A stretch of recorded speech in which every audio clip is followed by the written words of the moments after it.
Hey guys, welcome back to the channel Everyday Carry for Everyday Guys. So those of you who have been following me on social medias, Facebook and Instagram will know that a few weeks ago I did a course with Fundikhono Training Consultants and Street Smart, that is Dean Newvold and James Smart respectively.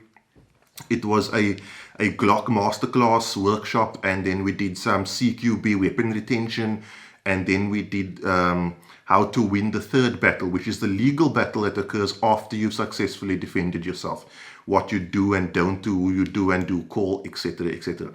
This video is going to be sort of a review slash overview of that course. I'm not going to tell you exactly everything because that would be boring for me to tell you.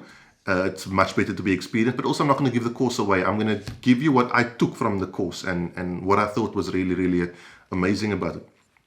On a side note, guys, thank you for the response to my blade. They are not on sale yet. This is a very good example of what the sale blade is going to look like. Every blade I sell will have little inscription. This one is Isaiah 6 verse 8, and this is a very good example of what this thing is going to look like. So I do appreciate all of you who have mailed me to say you want to be in on the first batch. If you haven't mailed me and that you do want to be in, guys, you can mail me to edc@edg@gmail.com. It's this email address down below, and I'll add it to the mailing list for when the first ones go on sale. I'm expecting within the next 7 to 10 working days. But I will let you know. Currently, I'm testing it simply because everything I recommend or I offer to people, I first test. And so we are in that process. So please give me a bit of time, but we are very close. I'm very close to saying that this is 90% of the final product. Okay, enough about that. Let's talk about the course. So the Friday, this was run over a Friday and a Saturday. The Friday for about five hours-ish, we did a Glock masterclass course. And this effectively involved the history of Glock, or the history of the history of the Glock pistol, and a bit of the history of Gaston Glock himself. And then it also involved learning how to detail strip a Glock pistol, put it back together, and understanding what your pistol does when you pull the trigger. Understanding the Glock's safe action pistol.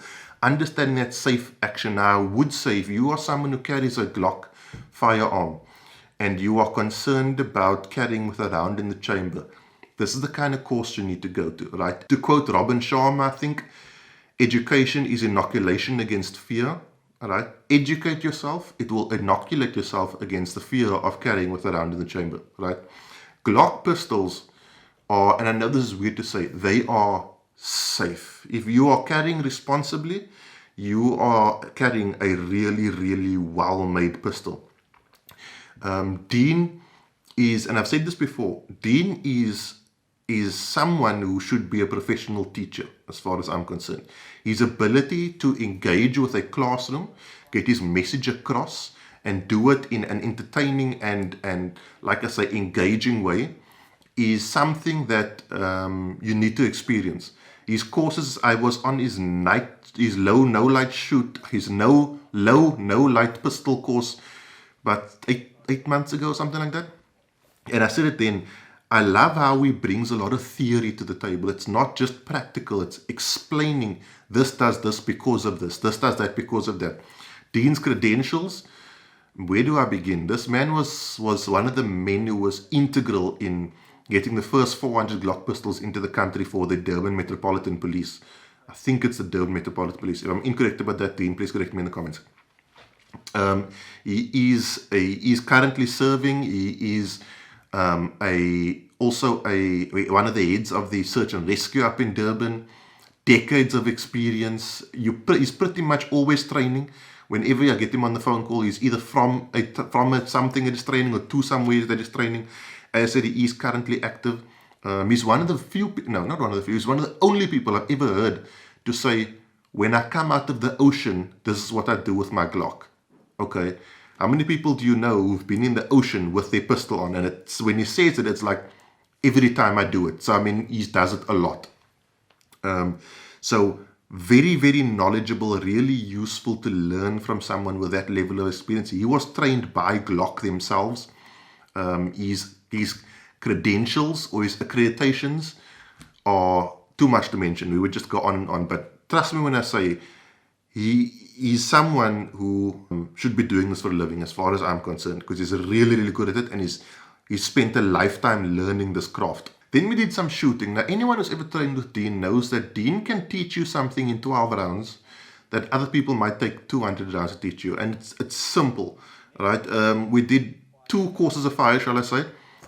First was 8 rounds, draw, 1-2, 1-2, 1-2, and then weirdly, with your support hand being supported by your primary hand, 1-2. Now, let me tell you, shooting with ordinary grip, fine. Shooting right hand, fine. Shooting left hand, fine. The moment I was shooting, pulling trigger with my left hand, but I put my right hand on the pistol to support it,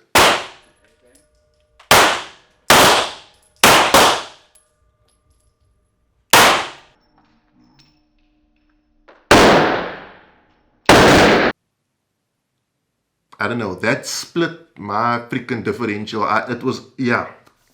It is something that I definitely don't practice enough, because you go to the range, right? You practice for strong hand, weak hand, both hands, but you never practice weak hand with your strong hand supporting your weak hand.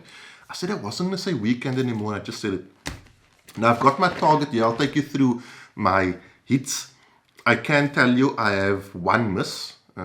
But I'll take you through everything. So we had, so before I take you through that, so that was the first 8 rounds. The second 4 rounds was draw, bang, bang, administrative reload, bang, bang. Right, that not too complicated. With Dean, you will know he preaches the administrative reload, which is you don't drop your mag on the ground and run away. You recover that mag, so it goes into your pocket, it goes into your t-shirt, it goes into your mouth, but we don't leave anything on the battlefield. Okay, let's talk about hits. So I'll count it out. We've got 1, 2, 3, 4, 5, 6, 7, 8, 9, 10, 11, and 12.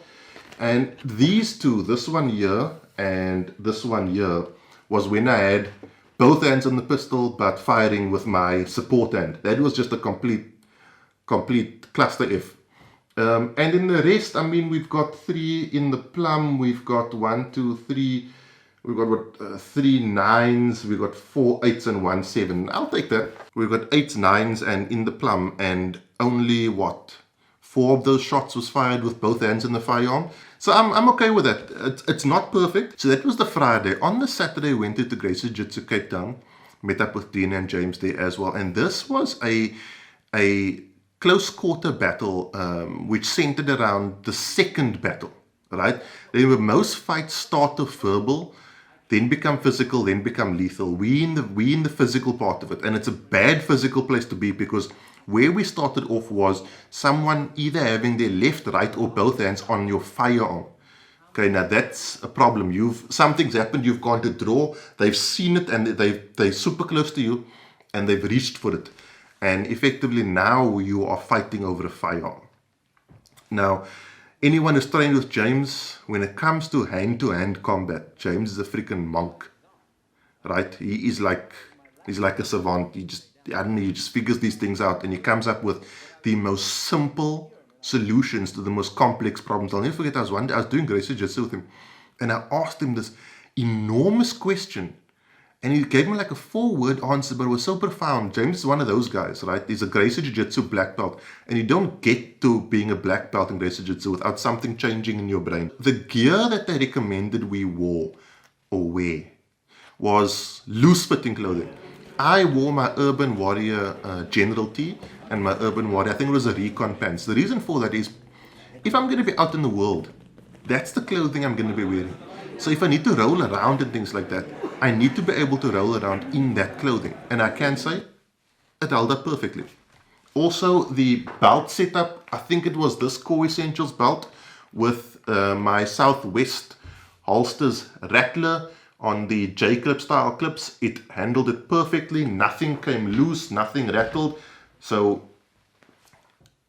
all good to go. Kudos for that. Now, in the techniques, we were taught what to do when someone reaches for your gun with your left hand, what to do when someone reaches for your gun with your right hand, and what to do if someone reaches for your gun with both hands. in James' genius and choosing what techniques to teach, he teaches it in such a way that it's pretty much the same thing. So you kind of have one tool that you can use for many different tasks. Learning a technique that can solve multiple problems, that's the kind of thing you can learn in an afternoon and go off and perfect over the course of time. Learning multiple different techniques becomes a problem. And they're simple, right? They're very, very simple body mechanical techniques that pretty much anyone could do. You don't need any particular level of fitness or coordination. We also did a Shark Tank kind of thing. This is where you have to like juggle a ball. So you're the good guy, you're juggling a ball, and bad guys will randomly at any random point come attack you. I will tell you, for me, juggling the balls was harder than actually doing the freaking technique. But this is so that you can have your mind thinking of something else and then have to apply the technique in a semi-surprised manner. And it's really cool. Obviously, you are expecting it to a degree, but it does make a difference when you're not knowing where the attack is coming from or when it's coming, or it's happening at a bit faster pace. And you do realize you very quickly just adapt. It doesn't always go perfectly, but because the basics have been taught you so well, you can adapt and sort of overcome the opponent. Okay, so that was the second bit, and then we had to sit down with Dean, and he took us through winning the third battle. I want to ask you this. Your understanding of the third fight, you mentioned the law. I want you to think a lot broader than that. So let's start at the beginning of the third fight. The beginning of the third fight starts once you've used force and you've reached your ultimate goal. Which is what happens after you've defended yourself. Now guys, if you learn nothing else in life, you need to go and learn this. Because this is the kind of thing. I'll give you a simple example, right? He tells a story of one guy who, to protect someone else, had to stab someone. Then he told a story of another guy who, to protect someone else, had to shoot, I think, 3 other guys. The first guy, who only stabbed one person who succumbed from the injuries, spent 3 years fighting a legal battle and had to relocate, because he wasn't trained in what to say and do after the encounter. The second guy, who used a pistol as well as a self-loading rifle, had his gear back 2 weeks later and was on the range training, because he knew what to say and do after the after-action event. So knowing those things is very, very, very important. Knowing who to call, knowing when to call, knowing whose phone number knowing whose phone to phone from. All those things are vital. One of the things I will say is, all of us have smartphones. If ever you are in a situation like that, it should be lawful, and it is lawful. Take pictures. Pictures are, in my opinion, from what I've got from that course, the modern day crime scene preservation, right? Because I don't know, the average beat cop might walk in there, kick things around, not have the awareness of a crime scene investigator. So take as many pictures as you can, right? I'm talking 50, 100, whatever the case may be. And then also knowing who to call, right? The police, ambulance, your lawyer, in what order. Making sure those pictures are sent to a third party, knowing whose phone to phone, who from, all those things is absolutely vital. Knowing what to say, knowing that you don't have to give a statement immediately, right? And knowing what to put in that statement is so important. One of the things that we learned is that in that first statement, you give as little information as possible, as much as necessary, and you end it off with nothing that you said in the statement can be used against me in any other statement. I'm just giving a bit of the course there, right? That little bit of information is so important, because you have to remember, once you've defended yourself, life-threatening situation, what's your mental state going to be like? That sort of thing. So you have to really learn to protect yourself in the after action report. And I will say, listening to Dean talk, you truly get a sense of, he's not talking from textbook knowledge, he's talking from real world experience, because he's been in the courtrooms, He's had to write those kind of reports. He's literally talking from someone who does it day in and day out. And to get that first-hand experience is outstanding. The third fight can be as follows: an injury to yourself. Is it a lifelong injury? Injury to your loved one, someone that's in close proximity. Have you used force and shot somebody? That person has gone down, and in the ensuing entanglement or engagement, your round has penetrated the person that you've shot and is now lodged in an innocent person behind them. That's all part of the third fight. Guys, I want to end off by saying this. So I live in Cape Town, we get no courses. Like, I mean, if we get 3 courses a year, we're lucky. The reason for that, guys, is because we're not going to courses, right? When people like Dean, James, and those guys run their courses here in Cape Town, in order for us to get more of it, we've got to support it. This course is $500. Really. $500 that could potentially save you millions. $500 that could potentially save your life.